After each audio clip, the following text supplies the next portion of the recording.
It's with great pleasure that I enter in your house today. We are back to the moment of the teaching, and the number of the teaching is the number 3. And the title is The Quran is false, but the Torah is the true one. So that is what I'm going to prove today. So again, I am happy to greet all of you.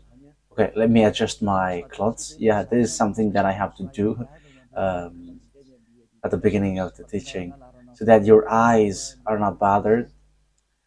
Your eyes and your, what else? Is there another things than eyes? Okay, Yahushua bless you all. It's the Amazon of Yahushua Elia who enters in your house now. So it's the teaching number 3 that you are following. Okay, let's go. Elia is going to explain that the Quran is false, but the Torah is absolutely true. So why we chose this title? Why I chose this title? Because the book of Quran criticize and blame the truth of the Torah. They say that it is wrong, it is being changed, and so on and so forth. But that is what Elia is going to bring. That are all wrong. So let's say that what they have said is true. So why they should wrote that wrong thing in their book, the Quran? That is not logical at all. So how can you write something wrong in your book? Doesn't that mean that the Quran is false? False double times, because you have wrote something wrong. And if you say we got the truth, so show that truth. But the Sefer Torah is always a Sefer Torah, and there is nothing like wrong or true, but it's only one. And Elia has one. That's why I am saying that. So that is something that I have to tell you that first. And having the Torah, the result is people who follow the book of Torah of beloved YAHVAH never sin anymore. They never sin anymore. They don't know how to do bad things anymore. They don't know how to sin anymore. So that is the most wonderful thing with that true God. They become people who never sin anymore, which Quran is not able to do. But the book of the God of Abraham, the Torah, it's only that. Who can do that? Because it's in there that who point out YAHOSHUAH, the son of Mary, and those who follow YAHOSHUAH, the son of Mary, never sin anymore, and they are washed away from their sins. They don't know how to commit sin anymore. And that is the program of the God of Abraham. So that people never sin anymore. So that people don't know how to sin anymore, and they are saved completely, because it's that sin which made the face of the God of Abraham hidden. Whether you are Christian, fake Christian, or Muslims, whoever you were, as long as you are sinners, you cannot get along with that God of Abraham. That is the true one. That is the truth. So that is the first introduction. If it is something that wrong according to you, Muslim, why do you write it in your Quran? It is something that has mistakes, so how can you write it there? So you are now has 2 mistakes. But now Elia is arrived here to prove that there is nothing wrong in the Torah, but yours is false. Okay, let's carry on. We're not going to talk about the details like mistakes in words, but we're going to come into that. But there is no words, no mistakes in the words. But that is the thing that Elia is going to explain, the truth of the words and the fulfillment of the words in the book of Torah, the Sefer Torah of the Jews. Let's start it from the story of Abraham and to the end of the story of Abraham. And who has got the agreement? Who has received the agreement? And the children, their children. I'm going to explain that to you first, and after I give you the chapter and verse in the Torah. I'm going to give you first the chapter and verse in the Torah to tell you that there is no mistakes in there, but it's in harmony. because Muslims say this it's false because they want to talk about Ismail. They want to say that Ismail is the ancestors of all Arabs, and when they are pulling that Ismail thing, they started to blame the Torah, and they say it's the Quran which is the true one because Ismail came from that, and Ismail is the chosen one, not Isaac, and that's why they blame the Torah and they value the Quran by saying this is the this is the absolute truth. But you haven't heard about the story, that story, except in the Torah of Jews, and you cannot deny that. So if the Torah of Jews, where you find that true story, how can you just blame like the Torah is false? And that's why I say if the Torah is false, you should not take, you shouldn't have take something wrong. And if you say you got the true one, show the true one. But Elia has the true one. If you have got the Torah, you should have been washed away from your sin and you never sin anymore. However, that doesn't exist in you, in Quran. Even the Quran said you cannot make someone, you cannot make anyone righteous, and there is no one who were washed away from their sins except those who follow YAHOSHUAH, the son of Mary. Okay, let's get to the true story to prove that you cannot deny the truth of the Torah. So it's as follows. So let me begin to tell it. So listen to you, all humans, listen to this story, you humans who were listening to the teaching of Elia. So when the story takes its end, we're going to get back and give you the chapters and verse. Look at the truthness of this word, because it's a word which is matching and in harmony, and you cannot deny what is in the Torah. First of all, the story of Abraham. He started in Ur in French, and Ur for English. So Ur of Chaldea. Ur of Chaldea. It's in that village Ur that he left. So it's in Babylon. I will show you the picture after, and in Babylon. And when he left there with his father, I have to notice that his family are idolaters. That means they are not righteous people. Even Abraham was an idolater, because even his father Terah was an idolater. And when they left, they get to Haran. It's a place called Haran, and that is in Turkey. That is in Turkey. And when his father brought him to Haran, because they are wandering, and God showed himself to Abraham and said to him, go to the place where I bring you, because I'm going to make you great. I'm going to make your children blessed, a blessing for all the nations. So it's in that place Haran that Abraham talked to the God. And Abraham went and he reached to the Canaan land. And when he reached there, Father YAHVAH showed him that Canaan, and Father YAHVAH said, I have given this place to you and to your children. Yeah, there was no precision at that time. Which children? Because Abraham gave birth to two sons. One is Isaac and one is Ismail. He hasn't got children yet. That declaration has been given to him. And after they went to Egypt, because there was a terrible famine and there is nothing that they can eat. But in Egypt they can find something to eat. So Abraham went to Egypt, and he found Hagar there, because he went there in Egypt.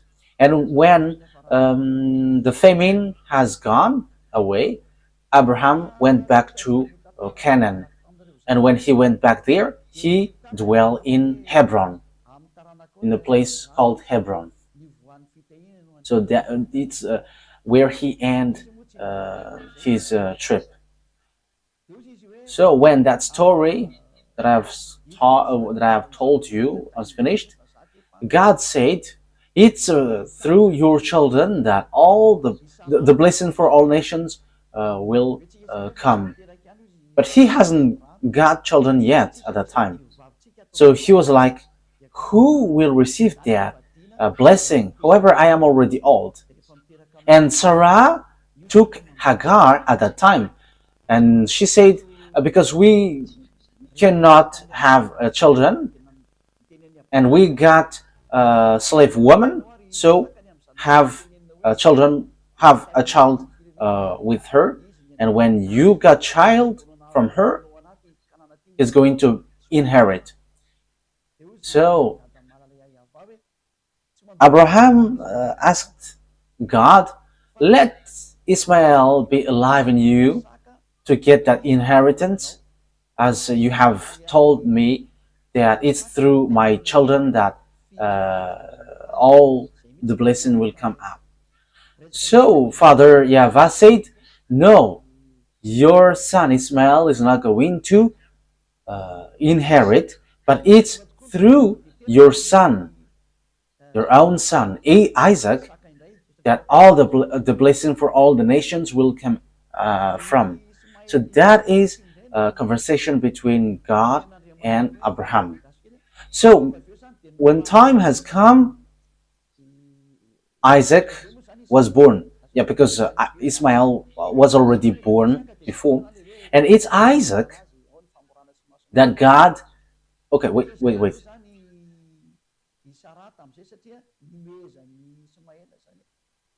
Yeah, wait. As Isaac grew up, so there was like circumcision and things, and Sarah was really angry because Ismael loved Isaac with that preparation. So Sarah was angry, and she said, "Kick this slave woman and her son out, because the son of this slave woman cannot inherit with my son." And Abraham was so sad hearing that word. However, God said to Abraham, "Obey to what Sarah said, because it's only in Isaac, it's only the children through Isaac that my my agreement goes through." And that's how Abraham kicked out Hagar and Ismail. And when they wander, they get to Beersheba, and that is a desert, and they were lost in the desert. But God saved them, and He gave food, water in this desert. So in this Beersheba, it is below-ish of the Canaan land. So the story goes on. I'm going to give you the words of them. So they went to Parana, and that Parana also it's near, but that is below-ish the Canaan. That is also a desert.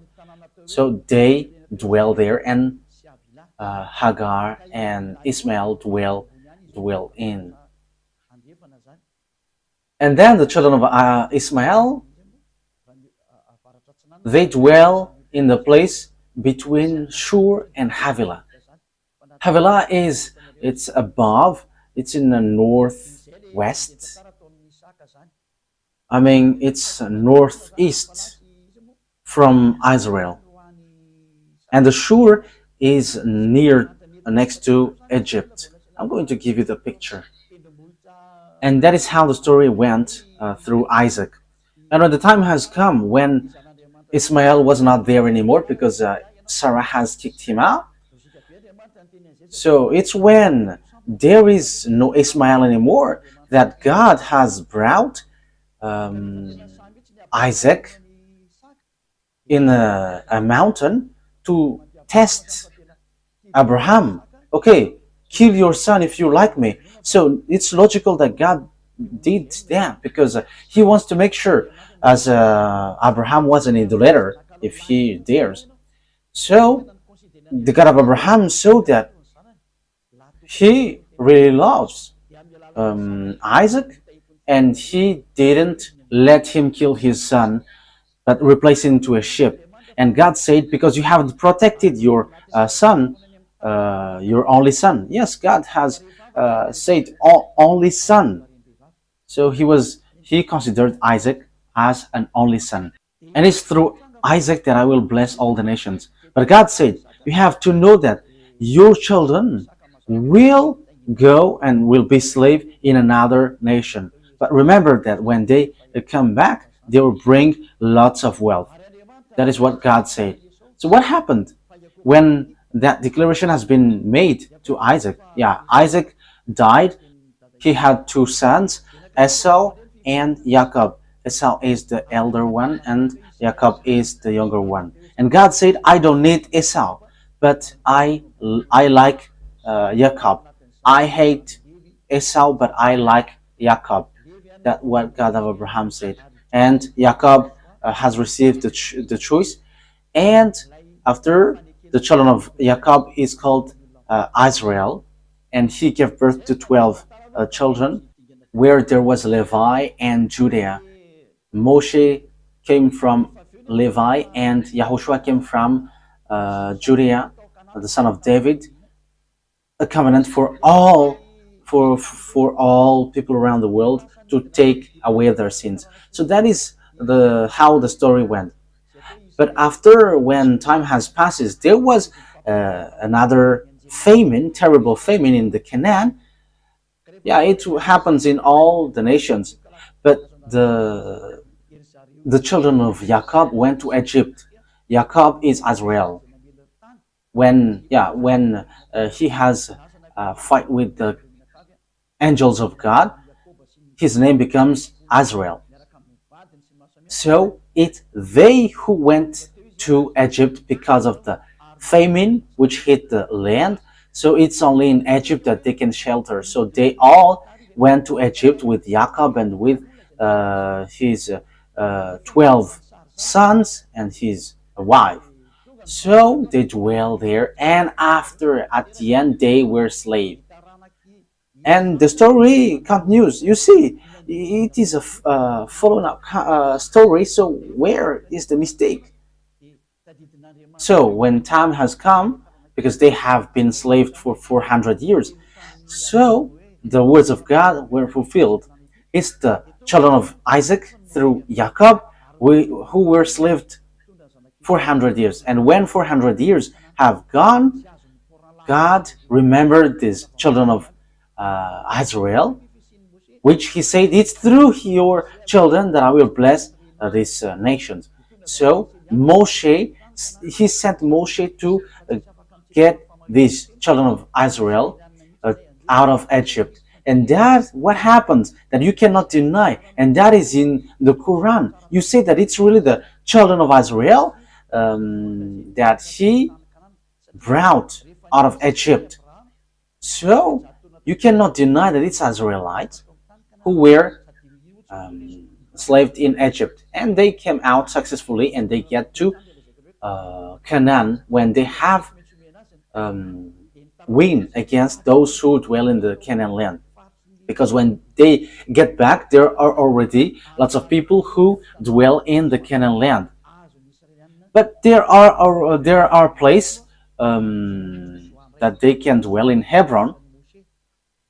But they fought against those who already dwell in the Canaan, and they have win against them during the Joshua's era. And Joshua shared the land. Joshua is the soldier of Moshe. So that's how the story went. So here we can see that the God of Abraham said, the Canaan land belongs to Israel, and it's Israel who possess it. No one can have it. What happens is, we can see at the moment we speak, it's because of Muslims, the Quran, who said it. They pull that, and it's as they say, it's Ismail who were about to be sacrificed and it's all about Ismail. Let me notice Ismail is not Arab, but Ismail is Chaldean, is Babylonian. We know that the state of Babylonian is so strong at that time, where we can find Nebuchadnezzar. They have their own civilization, and it's the children of Ismail, because the children of Abraham is Chaldean, and his mother is Egyptian. So Babylonian, Chaldean, and Egyptian. So there is nothing to do with Arabs. So here, as I said, in Shur, near Egypt, and pass through Assyria, it's a little bit above. So they reach to Havilah, near to Turkey. So that's how Ismail's story went. He didn't get down to Arabs' territory. However, Quran took that and they say that it's Ismail who is the ancestor of Arabs. And they just have pulled that and they were like, the Canaan land belongs to them, not anyone else. Okay, so because the children of Israel went back to Israel and everyone there were losing against them. So it's obvious it's the children of Israel who choose to inherit Israel. So in the side of Ismail, they are wrong by saying that the Canaan land belongs to them. So Canaan is with Cisjordania, Lebanon, Syria, and all around. So that's what happens at the moment. Who fight against children of Israel, and they are not happy towards Israel, children of Israel. So around Israel, they're all Muslim. Okay, let's continue the story. However, when there is a great mistake that children of Israel did, they have worshipped idols. They have worshipped Baal, and Father YAHVAH was really angry, and Father YAHVAH scattered them around the world. So he sent Nebuchadnezzar to destroy Israel, and Israel was completely destroyed, and they were captives. Lots of people attacked them, like Arabs, Greek, and Roman, and we know the story later that there was also Hitler who attacked and destroyed Jews, and so on and so forth. So Israel was really destroyed. However, later, that YAHVAH remembered his word. Even though Father YAHVAH scattered them because of what they have done, Father YAHVAH said, I always remember what I said to Abraham. So Father YAHVAH has bring them back to Israel in 1822. So everyone knows about that. Those who have learned history and geography, they know that the Jews were gathered and established in their land in 1822. So the question is now, why they were brought back to their land? Because that is the words of God of Abraham, whose name is YAHVAH. And when they were brought back there, Jeremiah the prophet said, protect them like a shepherd protect their flocks. So NATO, American, has protected them when they reach Canaan. And that is what happens at the moment. And Palestinians cannot touch them. Palestinian who becomes Muslim. So Muslim cannot touch them. That's what happens. I cannot say Arab Muslim because they're not Arabs, but they become Muslim. That's what happens. The words of God of Abraham was kept by saying, I will let this land to be possessed by your children. And American has fulfilled and justified the word in Jeremiah chapter 31 verse 10, protect children of Israel like shepherd protect his flock. So the words of the God of Abraham is true. The question is if the God of Abraham, YAHVAH, is the same as Allah, let me repeat it again. If the God of Abraham, YAHVAH, is Allah for Muslim, because they say that Allah is the greatest one, and in Allah that there is YAHVAH, the Almighty. So according to what they say, the God of the Arabs engulf all the gods, and even YAHVAH, the God of Abraham, is engulfed in Allah. That is what they think, but that is not the truth. So according to them, if people call YAHVAH, it means Allah.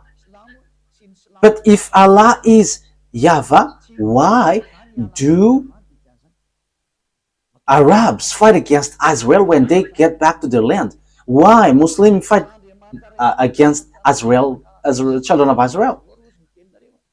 But they fight one another because Allah and YAHVAH cannot get along, so they're not agreeing each other.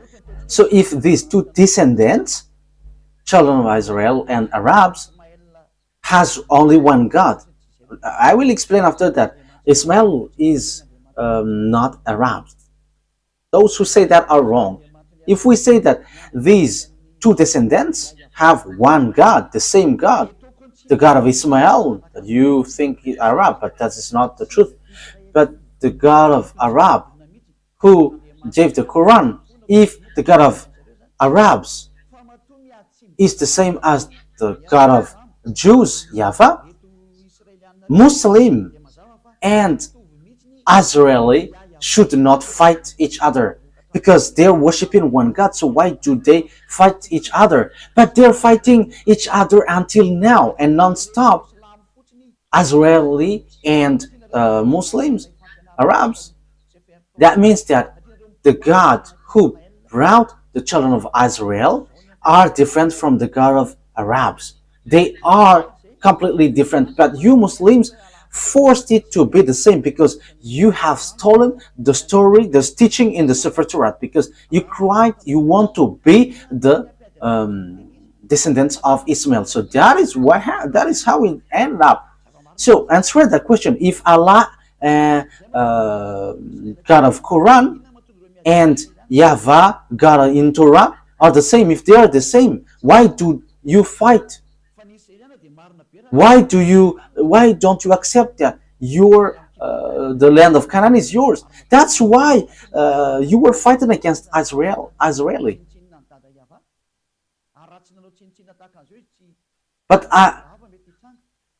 Israeli, children of Israel, they are fear by protecting their land. Whoever touched their land, they're hit. They hit.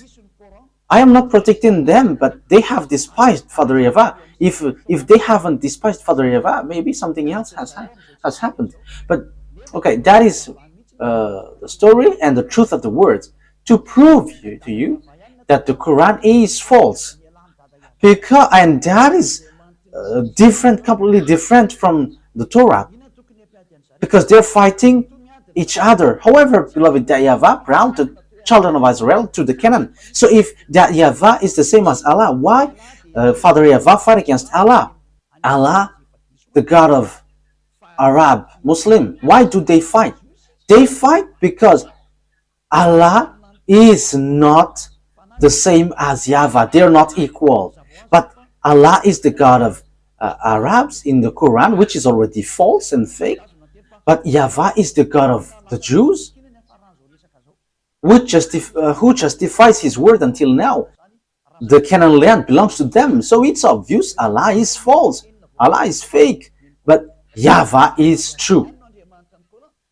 Because it's about a swindling. It's just swindling the words of the God of Abraham. It doesn't match with what they said, which is in the Quran. You see, if the God of Abraham and the God of the Quran is the same, they should not fight, because you cannot deny what is inside of the Torah, because it is said the word is made for the descendants of Abraham. So if he put Israel there, so they should not fight. But they fight because the God of Muslim is not YAHVAH, but Allah. And YAHVAH is the God of Israel.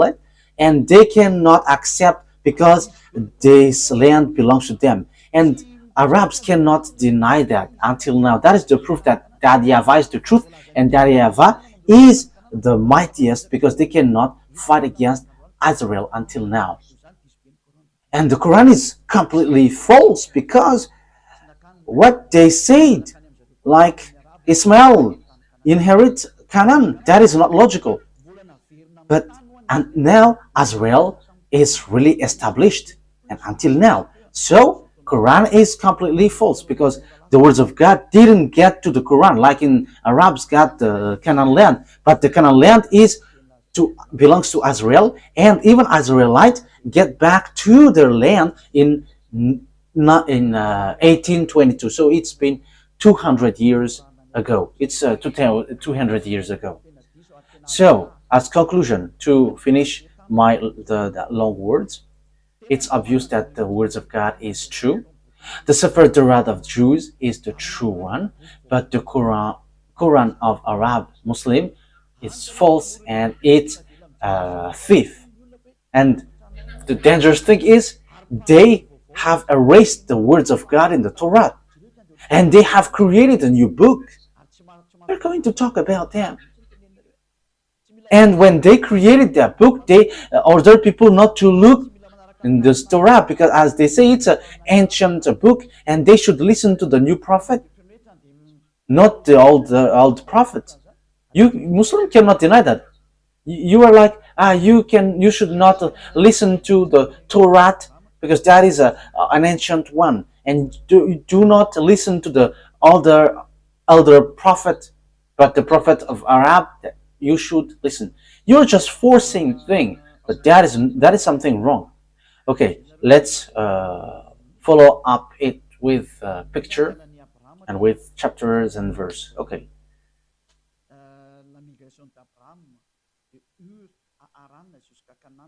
Okay, I'm going to show you pictures, and it's after then that you... Okay, here is the way of Abraham. The migration of Abraham, to Haran until Canaan. So it's with this red line that he went through. Yeah, make it in a full screen, because it is cut. Okay, move it to the right, move it again. Okay, that's it. So it gets to I. So he started from Babylon, which is called Ur.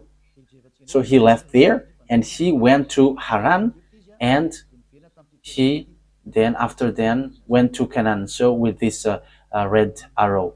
So that is how Abraham went through this way. So when he went back, let's say, after he went to Egypt. So let's see, where is that place? So when he went back, he stayed in Bethel, in Hebron. So yeah, they are a close each other. So he dwelled in Bethel. After seeing this Bethel and Ai, it's in Hebron.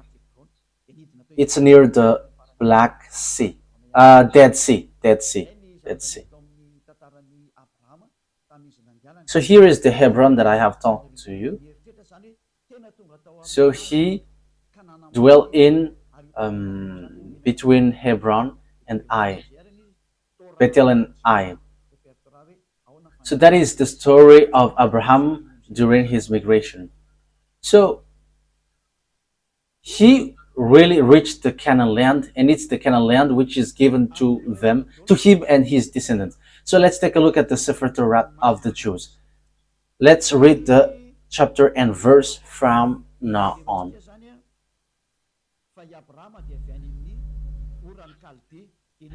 So you can take down this chapter and verse to explain the true words. we're going to see that Abraham is from the Ur of Chaldea. Genesis 11:31. Genesis 11:31. So you take down when that story is clear. Yeah, it must be told as story so that you understand well the thing. Terah took his son Abraham, his grandson Lot, son of Haran, and his daughter-in-law Sarai, the wife of his son Abraham, and together they went out from Ur of the Chaldean to go to the Canaan. But when they came to Haran, they settled there. So that is what I have shown to you. So Haran is next to Turkey. So that is it. Okay. So when Abraham get to Haran, Father YAHVAH called him to get down to the place which is given to him, which is the Canaan. So let's read Genesis 12 verse 1 to 5. Genesis 12, 1 to 5. YAHVAH had said to Abraham, "Go from your country, your people, and your father's household to the land I will show you. I will make you into a great nation." So 1 to 5. "And I will bless you, I will make your name great, and you will be a blessing." So you will be a blessing. So it's through his descendants that this world will be blessed. "I will bless those who bless you, and whoever curses you, I will curse. And all people on earth will be blessed through you." So that is blessing for the people around the world. So Abraham went as YAHVAH had told him, and Lot went with him. Abraham was 75 years old when he set out from Haran. He took his wife Sarai, his nephew Lot, all the possessions they had accumulated, and the people they had acquired in Haran. They set out for the land of Canaan. They arrived there. So they went to Canaan as the picture I've shown to you before. I think that's clear. I think that is already clear for all of you. So they went to Canaan. They reached Canaan according to what God said. "I'm going to bless you here, and it's through your descendant that I will bless all the nations." And beloved, YAHVAH said that it's the descendants of Abraham who will inherit him in this Canaan land. But there is no precision at the time which of his descendants, because he hasn't given birth yet. So we can see that in Genesis 12:8, that we can see God has given declaration that it's through your descendants that I give this land. So 12:7, YAHVAH appeared to Abraham and said, "To your offspring I will give this land." So he built an altar there to YAHVAH, who had appeared to him. So Father YAHVAH said, "This land belongs to your offspring, your descendants." So which one of the descendants of Abraham owns the land? But let's the story goes. Let's see another story. So according to what I have explained to you, after there was famines at that time, and they went to Egypt. Abraham went to Egypt. It's in Genesis 12:10 that we can find that, and it's in Egypt that they were with Hagar, and they made Hagar as their slave servant. Genesis 12:10. Now there was a famine in the land, and Abraham went down to Egypt to live there for a while because the famine was severe. So Abraham went to Egypt, and they met Hagar, as servant for both for this couple. Let's carry on. So how the story continues to explain that. Abraham came back, and he dwelt between Bethel and Hai. So he went back to Israel in Bethel, between Bethel and Hai. We have shown you on the picture. So let's read that on Genesis 13, 1, 2, 3. Genesis chapter 13 verse 1 to 3. So Abraham went up from Egypt to the Negev with his wife and everything he had, and Lot went with him. Abraham had become very wealthy in livestock and in silver and gold. From the Negev, he went from place to place until he came to Bethel, to the place between Bethel and Ai, where his tent had been earlier, and where he had first built an altar. There Abraham called on the name of YAHVAH. Now Lot, who was moving about with Abraham, also had flock and herd and tents. So now it says that they went between Bethel and Ai. That is what I have told you just earlier. And at the end they went to Hebron. At the end they went to Hebron. It's in the verse 18 that we can find that. Genesis 13:18. So it's where he ended up his trip in Canaan. So Genesis 13:18. So Abraham went to live near the great trees of Mamre at Hebron, where he pitched his tent. There he built an altar to YAHVAH. So God's words affirm that he dwelt in the Canaan land, and he sent Abraham to wander in the Canaan land to see the length and the width, looking on the eyes. But this land is yours. Yes, the land is so wide. The land where Cisjordanian, Palestinian, and Lebanon, it belongs to them. To Syria. Yeah, the land of Israel is so vast. But Muslim has seized it. When they are attacked by Muslim, yeah, they become Muslim Arabs. Yeah, when we are talking about them, it's Arabs, but it's not the case. Yeah, it's a huge topic about the Ismail. That is a huge topic. Okay, let's carry on. I have shown you the picture of Hebron. Now, who is going to possess the Canaan land? That is the question that we are going to ask. Which descendants will possess the Canaan land? You may say, I am fast. I have explained you, and now I'm just giving you the chapter and verse. However, I am still explaining and get back to the story. So this is the one who will possess the Canaan land according to the chapter and verse. Genesis 12, 6 to 7. Abraham traveled through the land as far as the site of the great tree of Moreh at Shechem. At that time, the Canaanites were in the land. YAHVAH appeared to Abraham and said, "To your offspring I will give this land." That's it. So the one who will be given that Canaan land is the descendants of Abraham.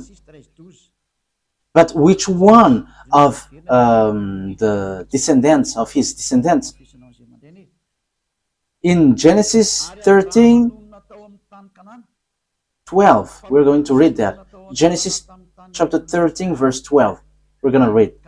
You may say, yeah, it keeps repeating. Yeah, that is not a problem. It's an emphasis. Abraham lived in the land of Canaan, while Lot lived among the cities of the plain and pitched his tent near Sodom. Now the people of Sodom were wicked and were sinning greatly against YAHVAH. So the children of Israel dwell in the land of Canaan. So we're going to see what is the words of Father YAHVAH about this land. Well, whose land is where Abraham dwelt. So Genesis chapter 13, verse 14 to 17. Abraham said to Abram after Lot has parted from him, "Look around from where you are, to the north and south, to the east and west." So it's in Hebron. Look around from where you are, to the north and the south, the east and west. All the land that you see, I will give you and your offspring forever. So The land of Canaan is given to the offspring of Abraham. But who's going to possess this? So let's read on verse 17. Go, walk through the length and breadth of the land, and I'm giving it to you. So he is sent to look around, go to see the land which is given to him. So that is a promise that YAHVAH has promised to Abraham. So it is well established that this belongs to Abraham. It's so wide, from north to south, to east to west.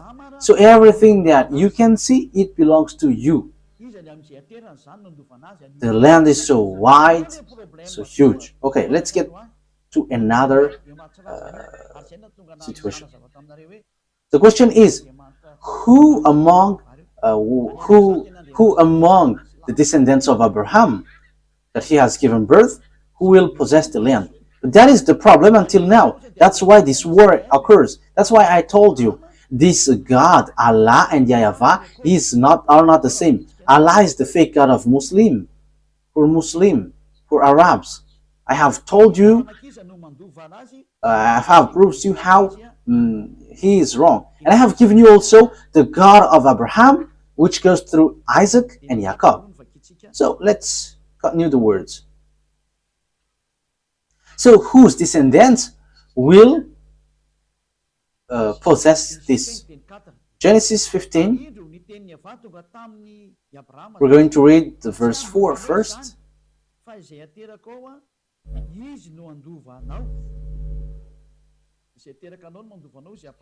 Genesis chapter 15 verse 4. Then the words of YAHVAH came to Abraham. This man will not be your heir, but a son who is your own flesh and blood will be your heir. And which verse I said? So Genesis 15:7 said that it's the descendants of Abraham will take this as possession, will be his heir, not someone else. Yeah. We're going to read the verse 2. But Abraham said, Sovereign YAHVAH, what can you give me, since I remain childless, and the one who will inherit my estate is Eliezer of Damascus? And Abraham said, You have given me no children, so a servant in my household will be my heir.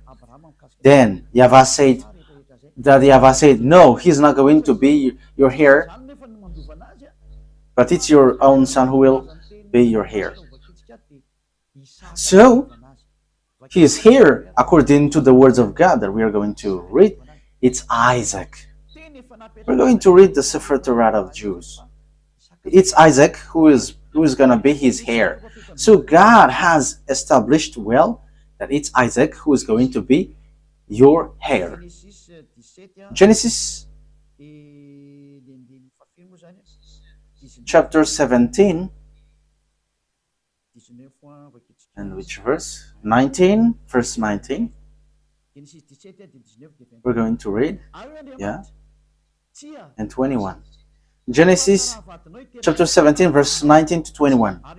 Then God said, Not at all, but your wife Sarah will bear you a son, and you're going to call him Isaac. Okay, let's read from above. Verse 17. Abraham fell face down. He laughed and said to him, Will a son be born to a man 100 years old? Will Sarah bear a child at the age of 90? And Abraham said to God, If only Ishmael might live under your blessing. Because Ishmael was already born. Then God said, No, your wife Sarah will bear you a son. At the time, Sarah hasn't got a son yet. And you will call him Isaac. I will establish my covenant with him as an everlasting covenant for his descendants after him. So the words of the God of Abraham is so clear here, that it's in Isaac who received the covenant, and he's going to establish the covenant in the children, in the descendants of Isaac. So it's obvious that Ishmael is being kicked out here. He's being rejected. He's being kicked out here. Let's see another words about that to justify the words in Genesis chapter 21. Wait a moment.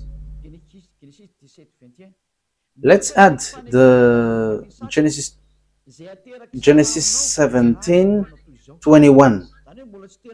But my covenant I will establish with Isaac from Sarah will bear to you by this next time year. So Sarah hasn't got a son yet, that he said, I will give my covenant to Isaac, but no one else. So let's read that. It's in Genesis 17:18 that God has kicked out Ishmael. Genesis 17:18. And Abraham said to God, if only Ishmael might live under your blessing. Then God said, no, but your wife Sarah will bear you a son. So Ishmael cannot be a heir. Father YAHVAH said, he cannot stand before me, in front of me. So the children of Ishmael and Ismael were being kicked out by and rejected by Father YAHVAH. So in Genesis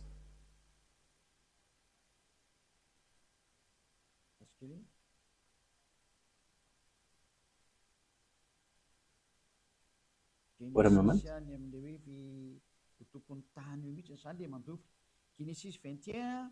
Genesis, it talks about the owner of the land, the one who will possess it. Genesis chapter 21, verse 9 and 10. So here we will see that Hagar has been kicked out. Kicked this slave woman and her son out because he cannot be here with my son. And God of Abraham agreed with that. That is what the Sefer Torah said. And it's really the children of Isaac which get to the Canaan land. And there is nothing to do with Ishmael.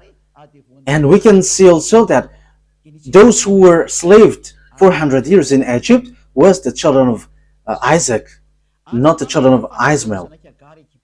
So Genesis 21 verse 9 to 10. But Sarah saw that the son whom Hagar the Egyptian had born to Abraham was mocking. And she said to Abraham, get rid of that slave woman and her son, for her woman's son will never share in the inheritance with my son Isaac. Yeah, Ishmael laughed at Isaac, and Sarah was angry, and she kicked them out. But Abraham was not okay with that. But immediately the God of Abraham entered in stage by saying, follow that word because that is the true one. So if we have listened to that story, how can we falsify something which is really in harmony? So how can we change these words which is matching and which is in harmony? But you just don't want to other words. We're still analyzing all the things. Let's read the next one. And I am also repeating what I have told you earlier, and I am repeating the same thing. So that God said that Isaac is called the only son. So Ishmael is being excluded like two sons. But God said, your son Isaac, only son. Genesis chapter 22 verse 15. So here we can see. So here, when Ishmael and Hagar were kicked out, God said, give me your only son. make him as a sacrifice for me. So it's when Hagar and Ishmael went away that there is this sacrifice. So Muslim with this Quran were wrong by saying that it's Ishmael that Abraham brought. That didn't exist in Torah. The Torah, which was in 2000 BCE, that doesn't exist in Torah.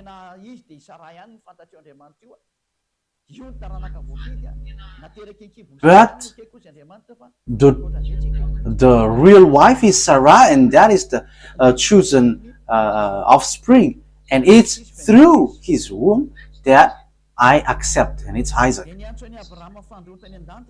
Genesis chapter 22 verse 15. The angel of YAHVAH called to Abraham from heaven a second time and said, I swear by myself, declares YAHVAH, that because you have done this and have not withheld your son, your only son. So it called only son.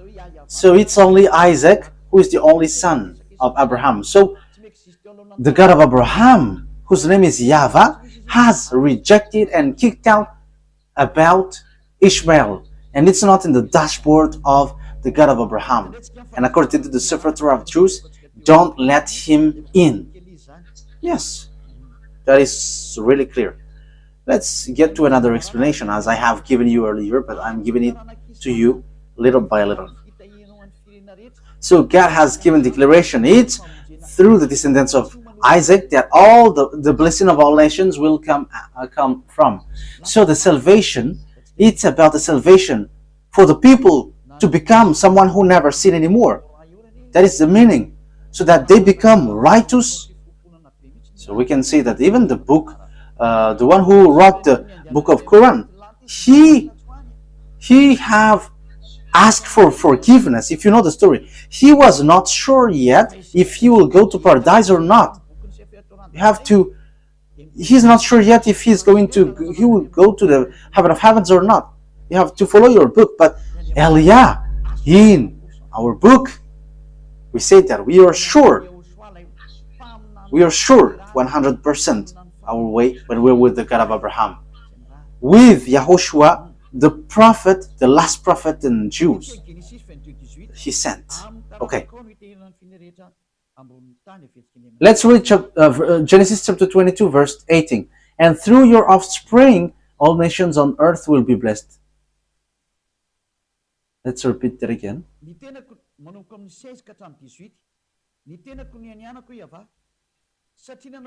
So from the verse 16 to 18. And said, I swear by myself, declares YAHVAH, that because you haven't done this and haven't protected your son, your only son, it's Isaac, I will surely bless you and make your descendants as numerous as the stars in the sky and as the sand on the seashore. Your descendants will take possession of the cities of their enemies, and through your offspring all nations on earth will be blessed because you have obeyed me. So it's clear, the offspring is Isaac. So the offspring where the salvation come from is from Isaac, and it ends to YAHOSHUAH. The saddest thing is Muslims accept YAHOSHUAH, but after they say you must follow Arab's prophet. That is surprising. However, there is nothing to do with Arab's prophet till the end. But it's obvious.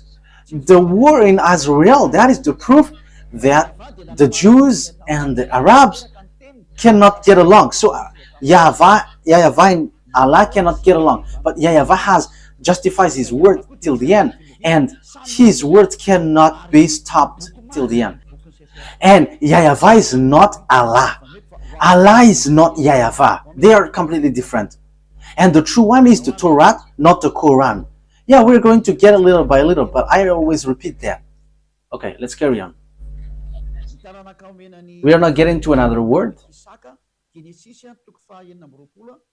The offspring which will receive the blessing is the offspring of Isaac. Genesis chapter 26 from the verse 3 to 6. Genesis chapter 26 verse 3 to 6 to 5.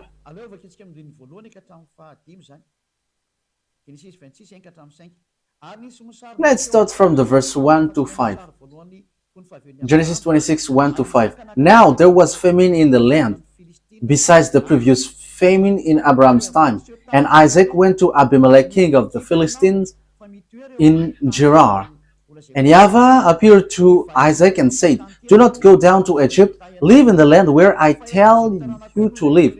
Stay in this land for a while, and I will be with you and will bless you. For to you and your descendants I will give all these lands, and will confirm the oath I swore to your father Abraham. I will make your descendants as numerous as the star in the sky, and will give them all these lands. And through your offspring all nations on earth will be blessed. Because Abraham obeyed me and did everything I required of him, keeping my commands, my decrees, and my instructions. So here it's clear that as Abraham has obeyed well to his God, YAHVAH, so that YAHVAH has kept his word, I will bless him. So here Abraham told to Isaac in Genesis 26 again, Bereshit for Sefer Torah, in Sefer Torah. So the word is really clear here that the covenant of God went to Isaac, the blessing for all the nations around the world.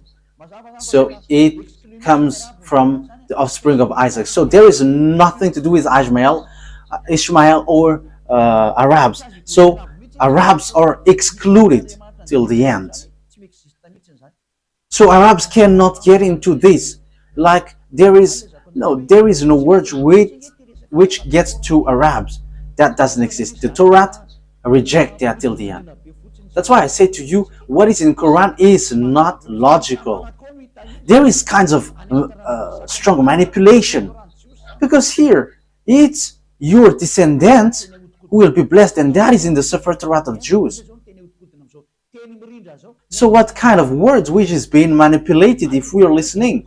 What kind of words which is being manipulated if we are hearing this story of Abraham? Even the whole word, the whole book, it's in harmony. There is nothing that you cannot touch or modify. So how can you Muslims say it in your Quran that there is falsified words? There is something which has changed there. What has been changed? Even there is a long words and which was in harmony. So what can you change? But let's carry on the words. Genesis, where have we left? Okay. So the blessing went to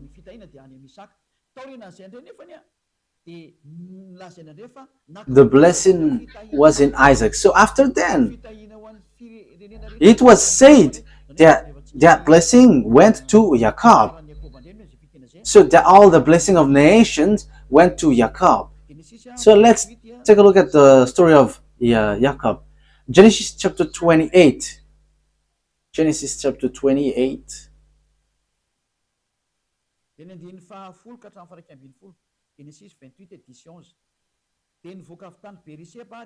So Genesis 28 verse 10 to 11. Jacob left Beersheba and set out for Haran. When he reached a certain place, he stopped for the night because the sun had set.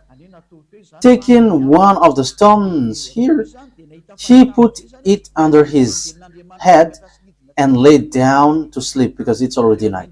And he had got a dream, and he saw the angel of God going up and down. So in the verse 13, God, YAHVAH has shown to him.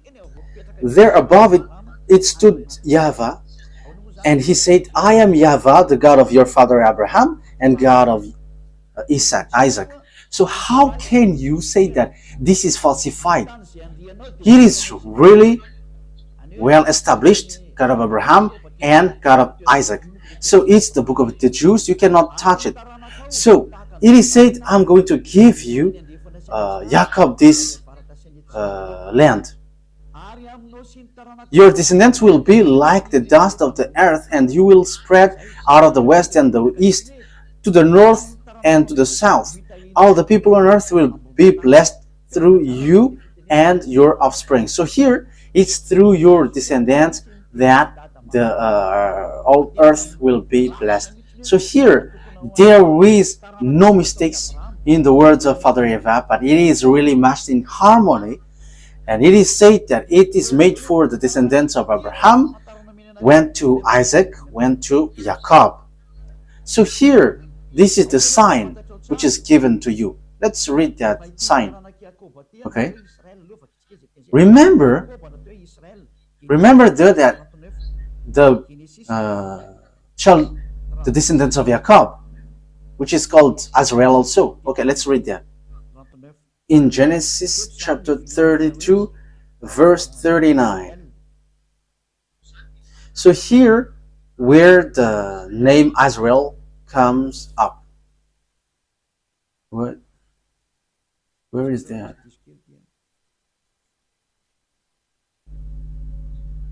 Wait a moment, there is a mistake.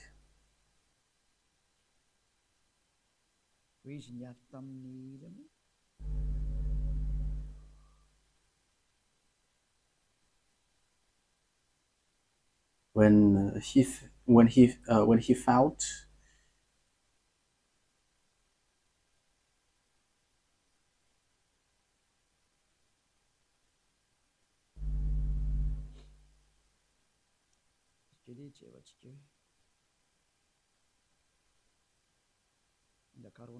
wait a moment, we're looking for it. I must look for it because I have lost it. Genesis chapter 32,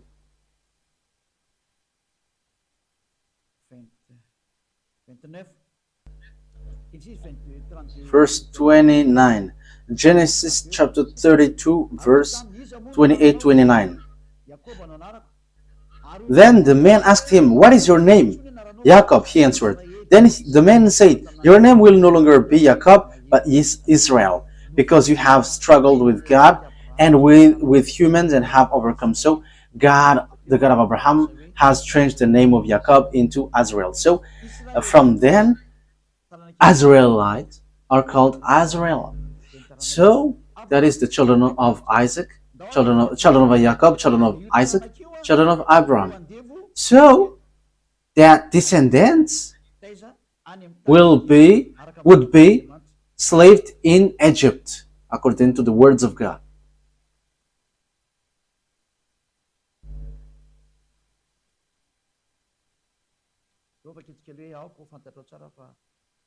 Okay, let's see where there is a passage saying that your descendants will be slaved during 400 years. Genesis chapter 15, verse 13. Genesis 15:13. So the descendants who will inherit will be enslaved with 400 years. So these are those who were enslaved in Egypt. Then YAHVAH said to him, "Know for certain that for 400 years your descendants will be stranger in a country not their own, and that they will be enslaved and mistreated there." Verse 14, "But I will punish the nation they serve as slave, and afterward they will come out with great possession." So the descendants who will be chosen and who will bring the covenant for all humans, and it's about salvation of all humans, and the descendants who is going to be the heir of Abraham will be slaved in Egypt, where Father YAHVAH led them to be. And those descendants are the descendants in Isaac.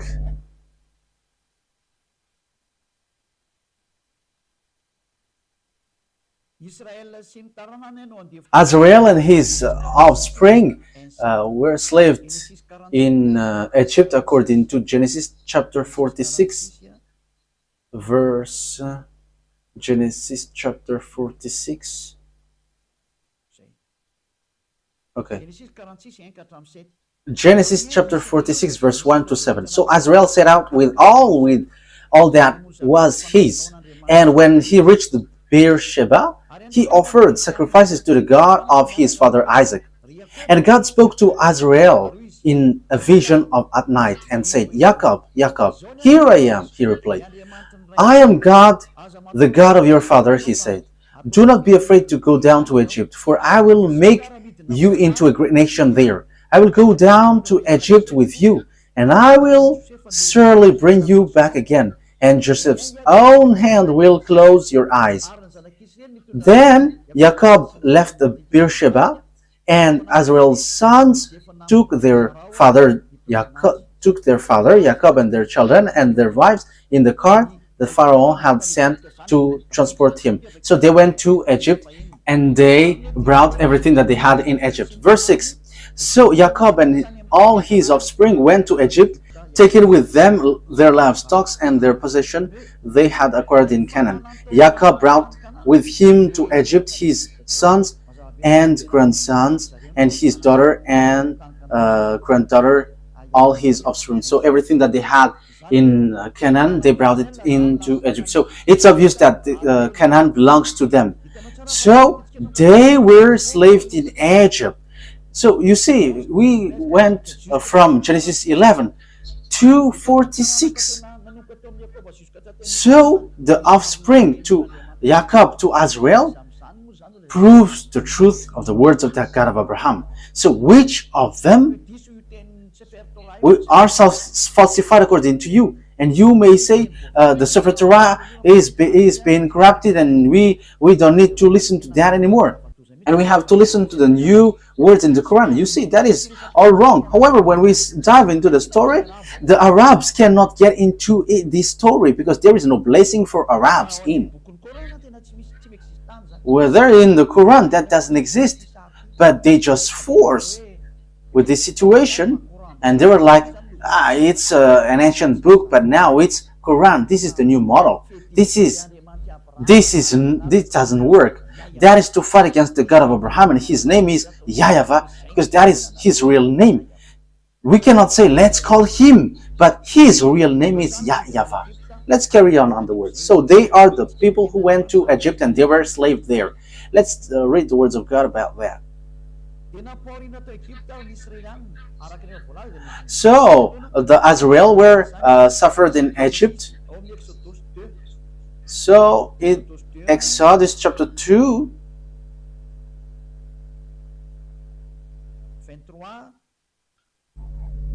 (23 to 24).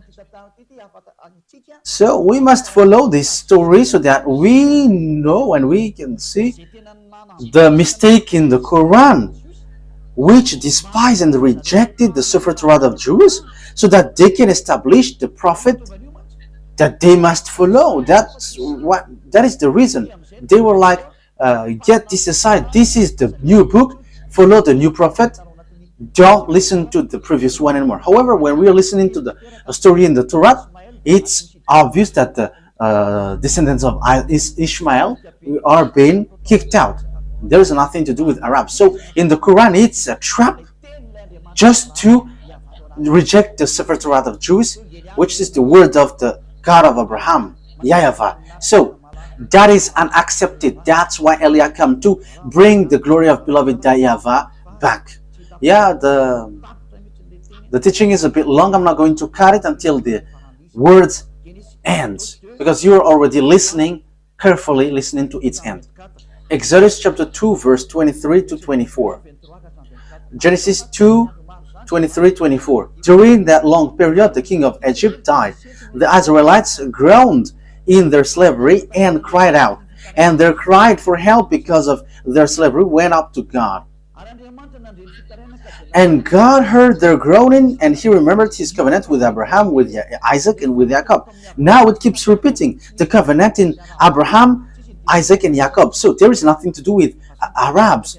There is nothing to do with Ishmael, but that is just a made-up story, so that people don't follow the Sefer Torah of Jews, but will follow a fake God. And God looked on the Israelites and was concerned about them.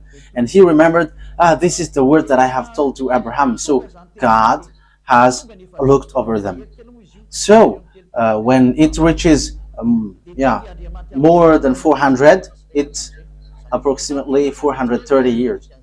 So the words was being fulfilled. Exodus chapter 12, from the verse 37. We're going to read it. Exodus chapter 12. Oh. Exodus chapter 12.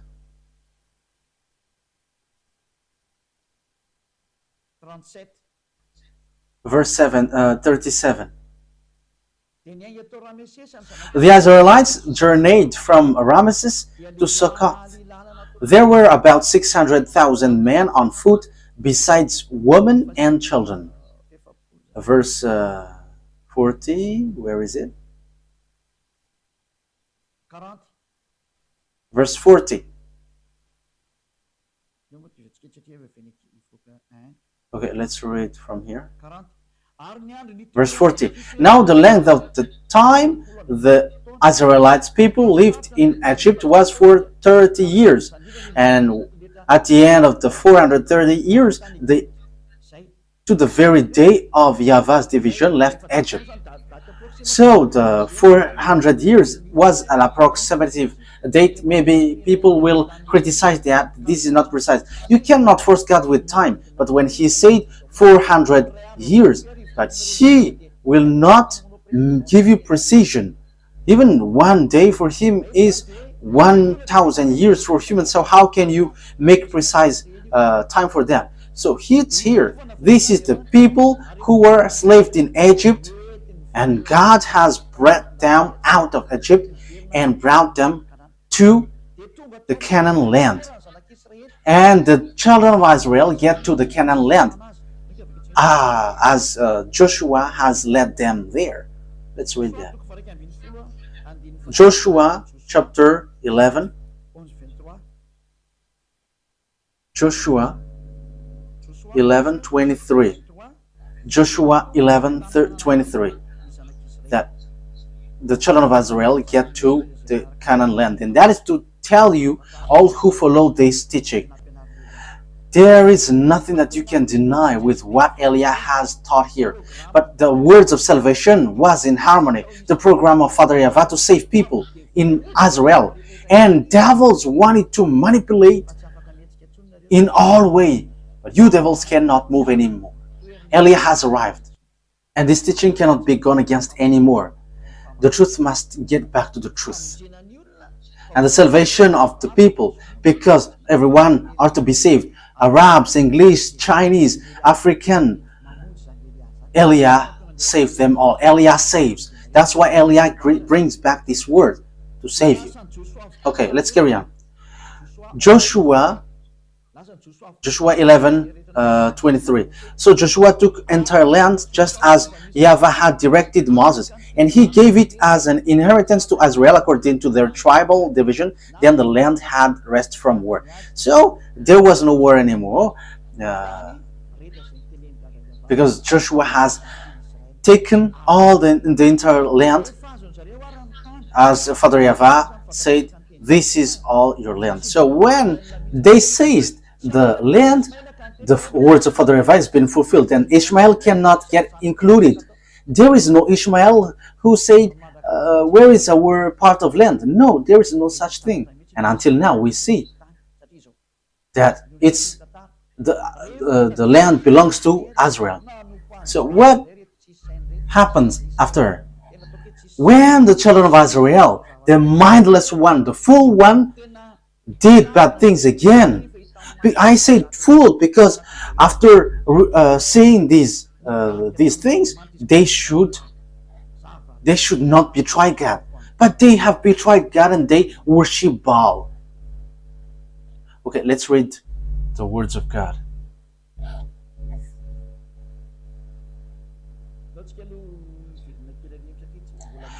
Now I would like to get back to the topic who was being sacrificed, because we have seen that the word is in Isaac and Jacob, and we're slaved in Egypt, and we're brought back to Israel. So who is being sacrificed?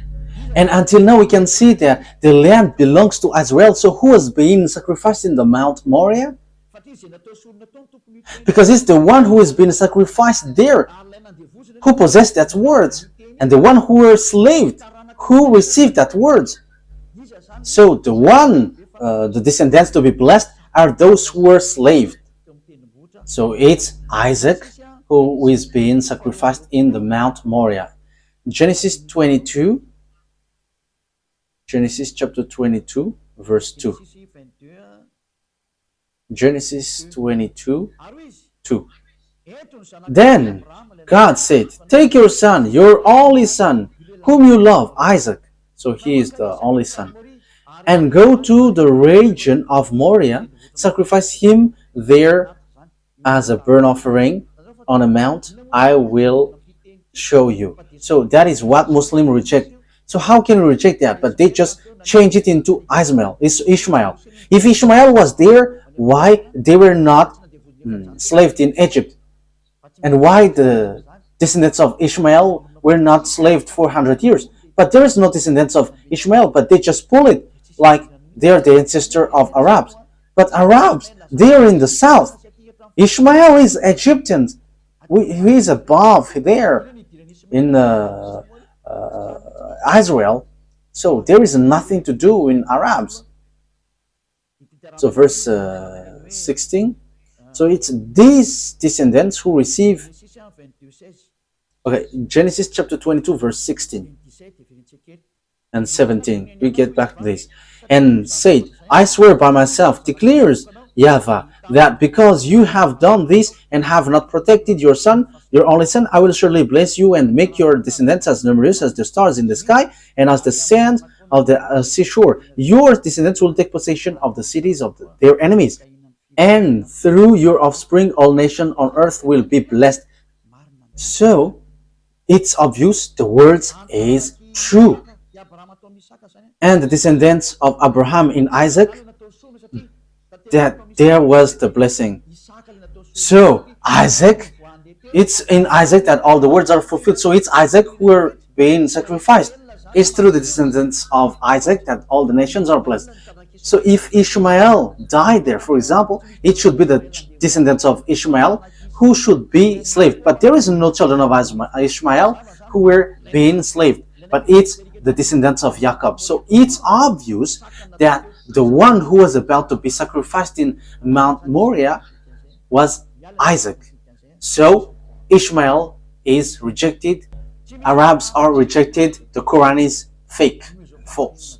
There is nothing true in that anymore with this truthness.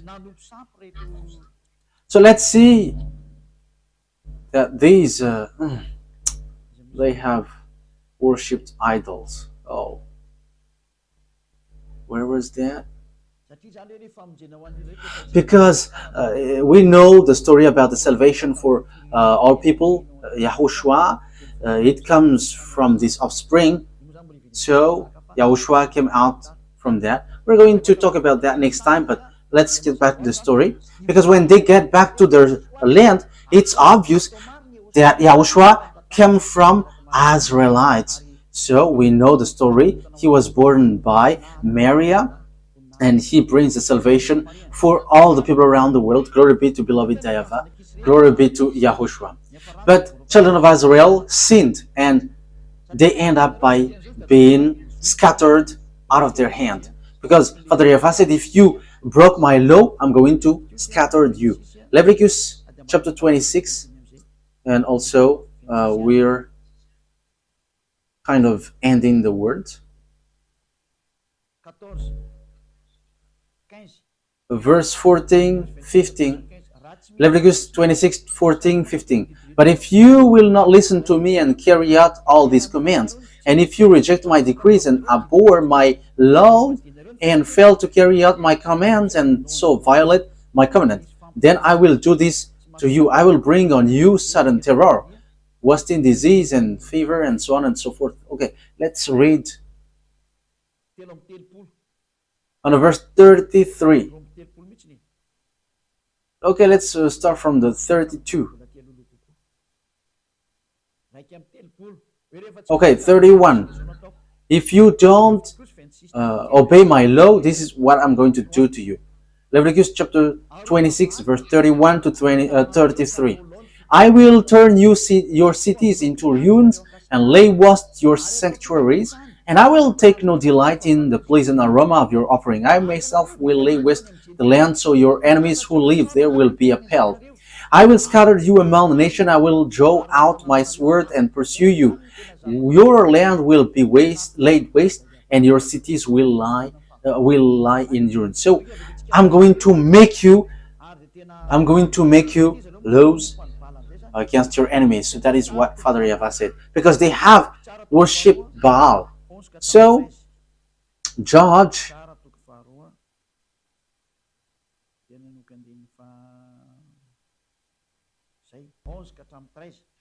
Okay, Judges chapter 2, verse 11 to 13. We're going to continue to 14 if it's okay. Then the Israelites did evil in the eyes of YAHVAH and served Baals. They forsook YAHVAH, the God of their ancestor, who had brought them out of Egypt. They followed and worshipped various gods of the people around them. They aroused the anger of YAHVAH, because they forsook him and served Baal and Ashtoreth. In his anger against Israel, YAHVAH gave them into the hands of riders who plundered them. He sold them into the hands of their enemies all around, whom they were no longer able to resist. So that's it. The children of Israel didn't win anymore, but they were destroyed. So the book of Leviticus chapter 26 were fulfilled according to the words of Father YAHVAH. I will destroy you. Okay, so the words is fulfilled. Let's continue the word so that you can see that it continues. So when later then we're going to continue. Nebuchadnezzar the king entered in stage. As it is said, I'm going to scatter you because of your sin. You have worshipped Baal and Ashtoreth. Let's read Jeremiah chapter 25 from the verse 1 to 7. Jeremiah chapter 25 verse 1 to 7. The word came to Jeremiah concerning all the people of Judea in the 4th year of Joachim, son of Josiah, king of Judah, which was the 1st year of Nebuchadnezzar, king of Babylon. So Jeremiah the prophet said to all the people of Judea and to all those living in Jerusalem, for 23 years, from the 13th year of Josiah, son of Ammon, king of Judea, until this very day, the word of YAHVAH has come to me, and I have spoken to you again and again, but you have not listened. And through YAHVAH has sent all his servant, the prophet, to you again and again. So Father YAHVAH has always sent prophet. So prophet brings the words of YAHVAH, and they are Israelites. You have not listened or paid any attention. They say, turn now each of you from your evil ways and your evil practices, and you can stay in the land YAHVAH gave to you and your ancestor forever and ever. Do not follow other gods to serve and worship them. Do not arouse my anger with what your hands have made, then I will not harm you. But you did not listen, declares YAHVAH, and you have aroused my anger with what your hands have made, and you have brought harm to yourself. Therefore, YAHVAH Almighty says this, because you have not listened to my words, I will summon all the people of the north and my servant Nebuchadnezzar, king of Babylon, declares YAHVAH, and I will bring them against this land and its inhabitants, and against all the surrounding nations.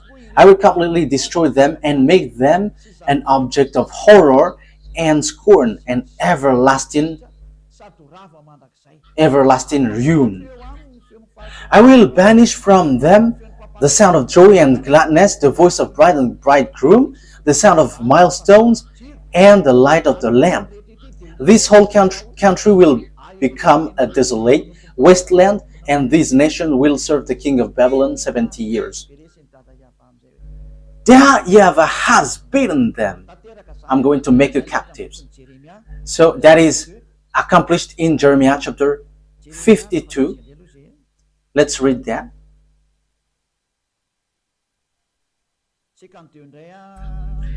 Jeremiah chapter 52,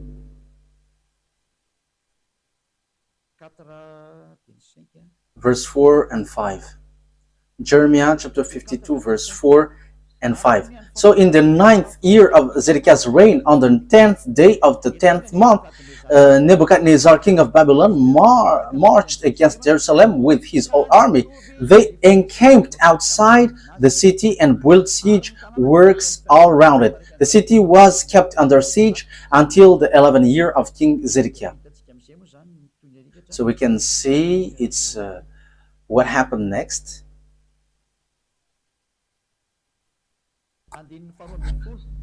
Verse 12.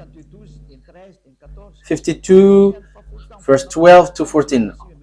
On the 10th day of the 5th month, in the 19th year of Nebuchadnezzar, king of Babylon, Nebuzaradan, commander of imperial guard,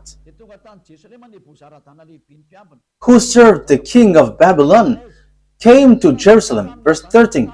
He set fire to the temple of YAHVAH, the royal palace, and all the house of Jerusalem. Every important building he burned down. The whole Babylonian army, under the commander of imperial guard, broke down all the walls around Jerusalem. Nebuzaradan, the commander of the guard, carried into exile some of the poorest people and those who remained in the city, along with the rest of the craftsmen and those who had deserted the king of Babylon. So Babylonians have made children of Israel as captives. So the words of the beloved YAHVAH has said, I'm going to make you escape. I'm going to make you captive. So the words of beloved YAHVAH cannot be gone against. So you who are listening, don't fight against him. YAHVAH is different. But Father YAHVAH remembered, because they were scattered, because from then Israel were attacked by people and they were destroyed again. But Father YAHVAH remembered his word to Abraham, and he has made declaration in Jeremiah, the prophet Israelite prophet.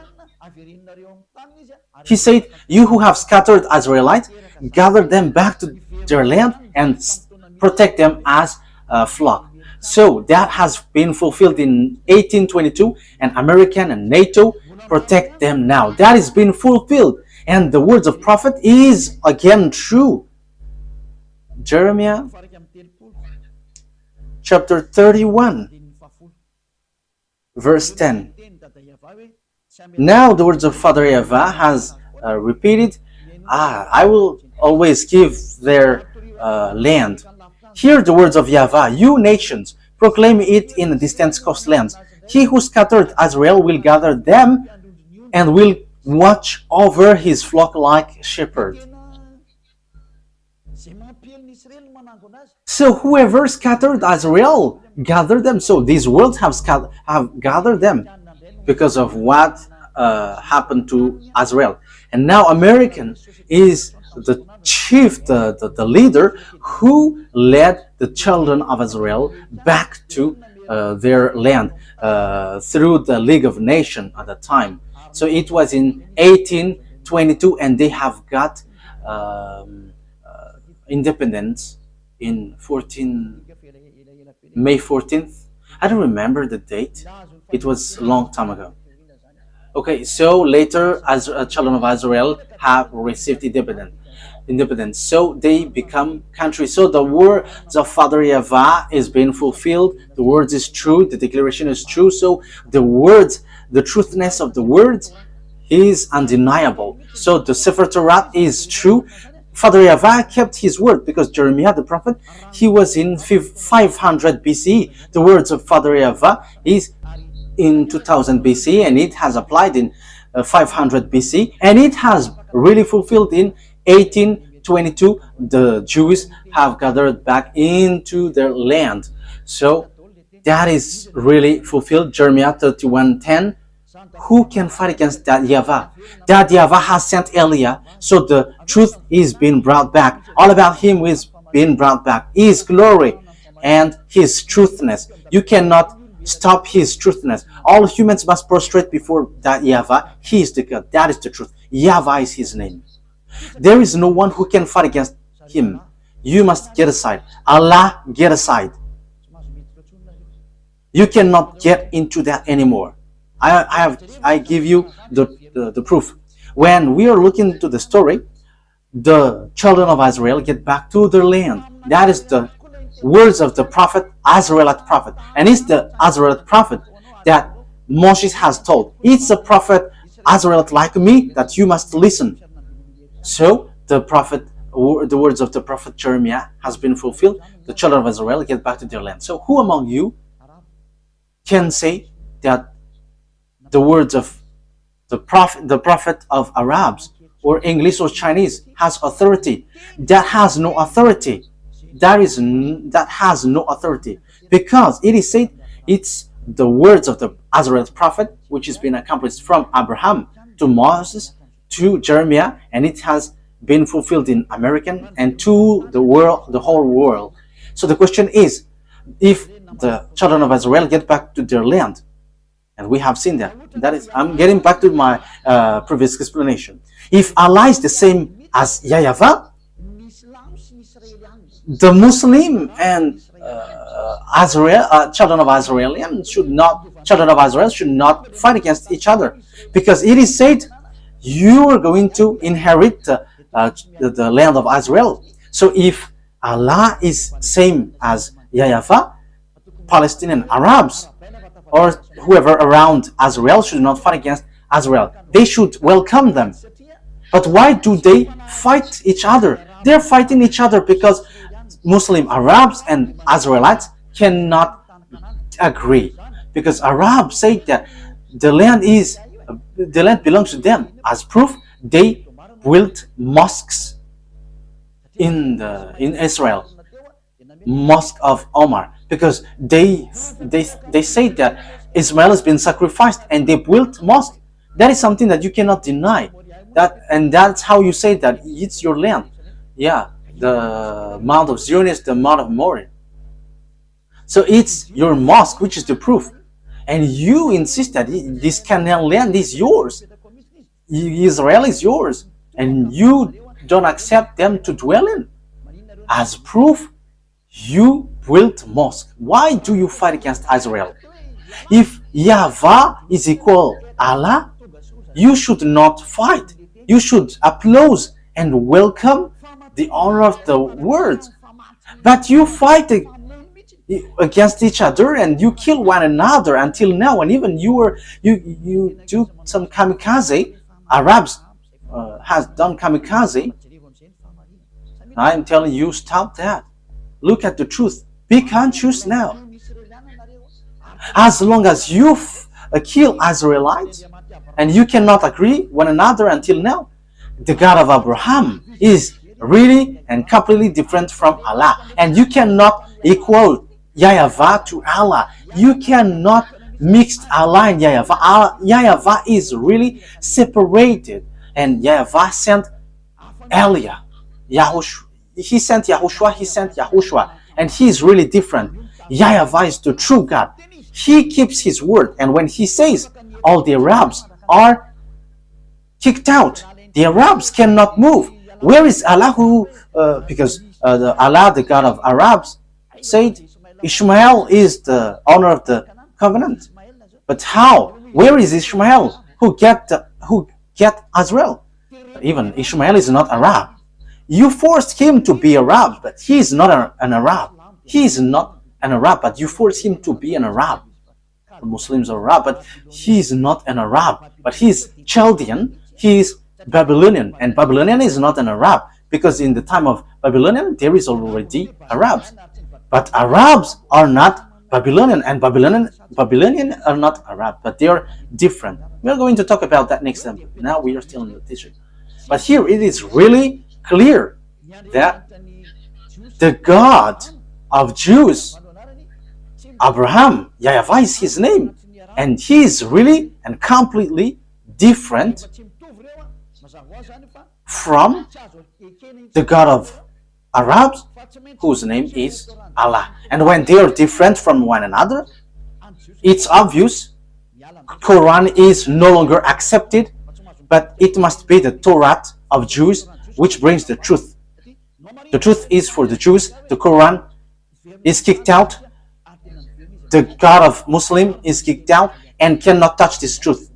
Because the prophet Jeremiah has justified the Jews has get back to their land and now they are back. So the words of God of Abraham has been fulfilled. Glory be to him. The conclusion is Torah is the truth and Quran is false.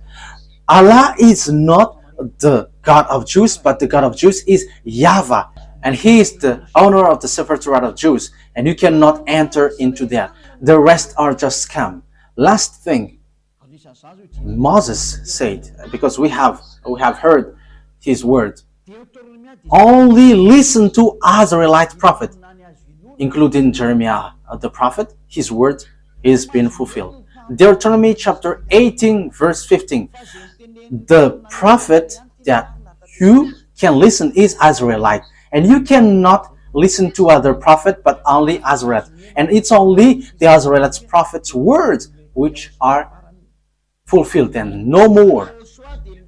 And you cannot listen any other prophet but only Israelite, and it gets to YAHOSHUAH. It reaches to YAHOSHUAH, and YAHOSHUAH didn't change any words, but it is still in the same thing. It's only Israelite prophet that you must listen, and it's the words of YAHOSHUAH. He said clearly, if you accept the Israelite prophet, never sin anymore. So that is the words of that Israelite prophet. And if we are talking about Israelite prophet, the goal of the God of Abraham is to wash people away from their sins. It's not to make people sinners, but the plan of the God of Abraham is to make people someone who never sin anymore. So we're going to talk about that. What is the plan of the God with that Israelite prophet to be listened? But what the prophet Israelite brings, the conclusion is to bring people to become someone who never sin anymore, and they will never commit sin anymore. But Allah, the Quran and Allah hasn't never been able to do that. There is no one who followed the Quran who was in the right way.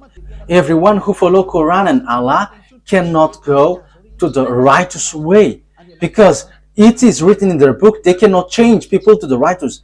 But the God of Abraham can make people someone who never sin anymore and the righteous. That is the real work of the God of Abraham. What I am teaching to you for all of you around the world. Note, mine is love. I want to save all of you humans, whether you are Arabs or English or African, whoever you are. The purpose of Elias is to save you, and if you don't want to be saved, wait for the consequences, because everything has its consequences. I have proved to you. Yeah, our next teaching is what is the word of the prophet and what is the goal of the prophet. Let me give the answer immediately, so that you become someone who never sin anymore, and you don't know how to commit sin anymore, and you will be with the God of Abraham, really, truly. That is his goal, and that's why he sent YAHOSHUAH to save people. But Muslims reject YAHOSHUAH, but they accept something else, which means they keep what they want and they reject what they don't want. You cannot do that. The words he gave is the truth, but it's you who don't know how to go along that, and that's why you say that it's wrong. And all the words are true, and the honor of the words has arrived. And Eliah brings the glory of the honor of the words. YAHVAH is his name, and the truthfulness of his word must be brought back to him, and everyone must prostrate before him. All the gods must flee before him, because the honor of the authority and the burning fire has arrived. YAHVAH is his name, and he sent his son Eliah. That is his name. Yes, I am his son. Who do you want me to be? When he is the creator, and as he is the creator, he gave birth. And now he sent his servant, bringing the truth. And those who follow Eliah never sin anymore. If you want that, follow us. If you don't want, wait for your consequence. And don't criticize these words anymore, because this is not yours. It's not you who are not the honor, who will criticize the honor of the word, but this belongs to Israelites, and we are the honor of the word, because we are already living being someone who don't know how to sin anymore. And when we don't know how to sin anymore, that is the truth. Okay, that is it. Yahushua bless you. The explanation was really clear that what the Quran has done is scam, because they took the words in the Quran, but the rest they destroyed. That is not good. But in the Torah, there is no mistake. There is no single mistake. And Elia confirms that till the end. And we have proof to justify these words. Those who follow us never sin anymore. The God of Abraham, the God of Isaac, the God of Jacob, because that is the goal of that God. As long as it's a God who make you sinners, it's a fake one, so get out of there. You will be lost in hell. You were deceived there. So those who make you sinners, they are fake. They cannot wash you away from your sin. They are fake. But the true one is the one who can make you someone who never sin anymore. And that is the truth. And he has the authority and the power. Glory be to the Almighty. YAHVAH is his name. Okay. Yahushua bless you. I hope that you have received the words. The last conclusion is the Quran is false. The Torah is the true one. That's it. And Allah will never be equal to YAHVAH. Allah is the God of Arabs, and there is nothing to do with Jews. So YAHVAH is the God of the Jews. Abraham, the God of Abraham and Isaac and Jacob. It's a God of Jews, not the God of Arabs. And now they are fighting each other because the Jews get back to their land, and now they are fighting until now. So Allah is not the God of Jews, and YAHVAH is not the God of Arabs. But YAHVAH is the God of Jews, and Allah is the God of Arabs. YAHVAH has the Sefer Torah, but Allah has the Quran. They cannot get along. It's a foolishness and stupidity for those who get them along, but they have their own. But once you get to the Sefer Torah, we must enter in stage, because that belongs to our dad, so we will never accept that. And the goal of that Sefer Torah, the purpose he sent all the prophet, is to make people someone who never sin anymore, and that is being fulfilled. Glory be to the Almighty. That is all about love. We arrive to bring love, but if you don't want to receive the love, the disaster will come to hit you. It's already here. That's why we are saved. I am saving you. Come to beloved YAHVAH. Come to the true God of Abraham. YAHVAH is his name, not Allah. YAHVAH never gets along with Allah. That is all lies. YAHVAH is really different, and even he fight against Allah. However, Allah cannot fight against him until now, because his word is now being accomplished now until now. That's why come to YAHVAH. He is the true God, and follow YAHOSHUAH.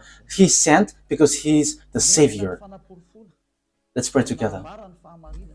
Thank you very much, beloved YAHVAH. Glory be to you forever. I have brought the proofs, and I have brought the truth. There is no words which can go against your truthness. And it's the responsibility of Elia to explain to people around the world about the goodness of your word, because everything that you have said and you have written in your Sefer Torah are true, and that cannot be shaken, because that has been fulfilled until now. That those who are selected to go to the eternal life, let them hear and listen and see this teaching and these words of Elia. Glory be to you, beloved YAHVAH. Respond to my prayer, respond to my call every day. You will protect the words and the teaching and the declaration. In your name, YAHOSHUAH, that I make all the prayer. Hallelujah. Amen. So that is our meeting for today. YAHOSHUAH bless all of you. See you on the next teaching. Goodbye.